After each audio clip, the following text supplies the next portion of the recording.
Bonjour, je suis vraiment très heureuse de vous retrouver ce matin en compagnie d'Éric Pell qui va nous entraîner dans cette deuxième page d'histoire concernant les villas réquisitionnées par les Allemands pendant la Seconde Guerre mondiale. Beaucoup de choses encore à découvrir. Une belle page d'histoire avec beaucoup d'émotions qui va démarrer à Rochebonne pour se terminer ici à Saint-Servant. Allez, on y va!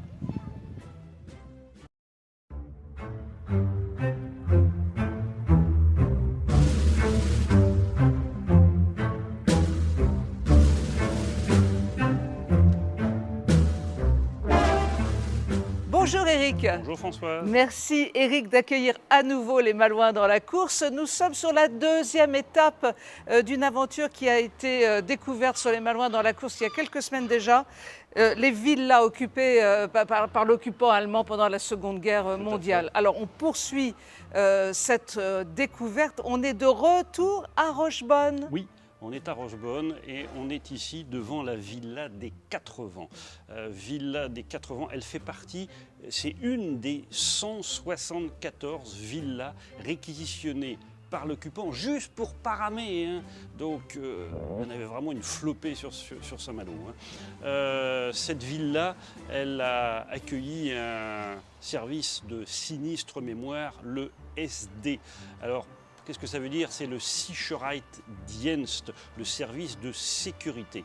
Il faut savoir que pendant la Seconde Guerre mondiale, la Gestapo, elle était déployée uniquement dans les grandes villes. Dans les petites villes de province, c'est le Sicherheitsdienst qui faisait ce sale boulot.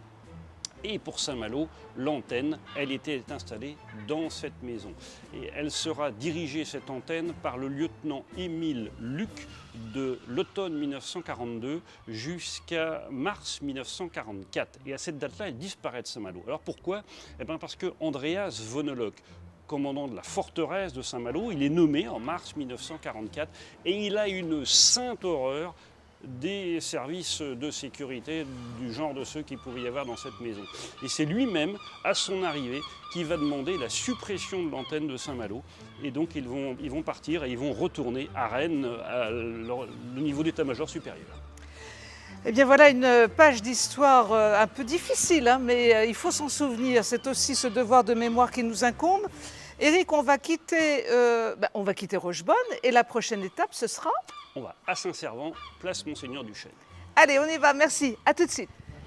Éric, nous venons de quitter Rochebonne pour Saint-Servant, la place Monseigneur Duchesne, où nous sommes accueillis très gentiment par le manoir de Cunningham. Tout à fait. Alors, cet endroit, pendant la guerre, c'était une pension de famille. À partir de l'automne 1942, va commencer le chantier de modernisation de la cité d'Alette, juste à côté là-bas. Cité d'Alette, donc, qui dans le cadre du mur de l'Atlantique va connaître une profonde transformation, puisque, pour mémoire, hein, les Allemands vont construire là-bas 32 bunkers et ils vont percer 1500 mètres de galeries. Et pour protéger le chantier contre les bombardements alliés, il y avait juste devant le fort une batterie de défense antiaérienne qui est équipée de 6 canons de 88 mm. Alors on va faire un peu de multiplication, parce que chaque canon, il fallait 10 soldats. 6 canons, on arrive donc à 60 soldats. Mais ce n'est pas les mêmes qui étaient de service 24 heures sur 24. Il y avait 2 équipes qui se relayaient. On arrive donc à 120 soldats. Vous rajoutez les services annexes, on est dans l'ordre de 130, 140 soldats. Eh bien, ces soldats, ils vivaient dans le bâtiment qui est derrière moi, par un système de roulement, chacun en fait trouvant sa place suivant les plannings aménagés. Et ils vont rester là jusqu'au printemps 1944, date à laquelle la batterie va déménager pour être installée au niveau des écluses là-bas. Merci beaucoup Éric. On ne quitte pas Saint-Servant. On va terminer notre périple. Allez, on va faire un tout petit bond et puis une belle surprise à la clé. Merci beaucoup Éric, à tout de suite. Alors, dernière étape de notre périple, on est ici dans le bas de Saint-Servant, juste devant la piscine, et en particulier on est devant le numéro 1 de la rue Georges Clémenceau, immeuble que je connais bien puisque mes grands-parents et avant eux mes arrière-grands-parents étaient propriétaires de l'appartement qui est juste là, au premier étage. Et cet appartement, pendant la guerre, il a été réquisitionné pour des marins allemands. Ces marins À la Libération en 1944, évidemment, ils ont été obligés de quitter les lieux un peu précipitamment et ils ont abandonné des choses dans l'appartement. Ils ont abandonné des tableaux, de la vaisselle, ils ont abandonné des livres. Et des livres en particulier comme celui que j'ai dans la main. Alors le contenu du livre en lui-même n'a pas grand intérêt. Ce qui va nous intéresser, c'est ce qu'il y a en première page.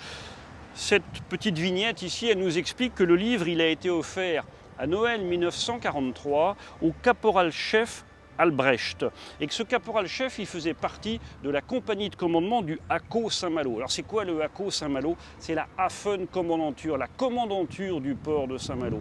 Et donc grâce à ce livre, on sait que dans l'appartement vivaient des marins qui dépendaient de la compagnie de commandement du Hakko Saint-Malo. Voilà comment la petite histoire permet de compléter la grande. Donc je referme mon livre sur cette page d'histoire, je fais un petit coucou à mes grands-parents qui sont quelque part là-haut et je vous dis à la prochaine. Merci beaucoup Éric pour cette conclusion très émouvante et à très bientôt sur les Malouins dans la course pour une nouvelle page d'histoire. Pas de problème. Merci Éric, au revoir.